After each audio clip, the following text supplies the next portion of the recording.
Hi viewers, இன்றைக்கி morning வந்து வெண்பொங்கல் கம்பு தோசை கிளறிடுவோம். தேங்காய் சட்னி, தக்காளி சாம்பார்.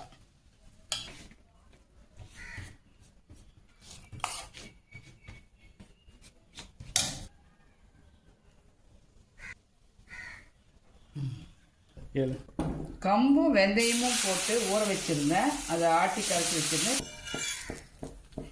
இந்த கம்பு தோசை வந்து வெறும் வெந்தயமும் கம்பும் மட்டும்தான் ஊற வச்சுருக்கேன்.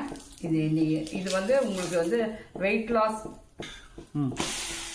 வெயிட்டை ரெடியூஸ் பண்ணணும்னு நினைக்கிறவங்க நல்ல சக்தி மிகுந்த உணவு. ஏன்னாக்கா ஃபைபர், இதில் வந்து வெந்தயத்தில் ஃபைபர் இருக்குது, கரையக்கூடிய ஃபைபர் இருக்குது. இதுவும் நல்ல ஃபைபர் ரிச்சஸ். இது வந்து செஞ்சு சாப்பிடலாம், ட்ரை பண்ணால். சாஃப்டாக இருக்குது தோசை,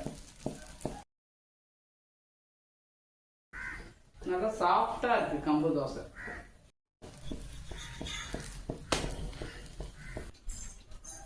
ஆரோக்கியமான கம்பு தோசை.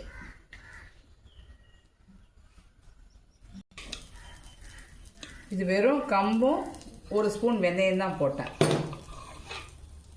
ஆரோக்கியமான கம்பு தோசை சாப்பிட வாங்க ஃப்ரெண்ட்ஸ்.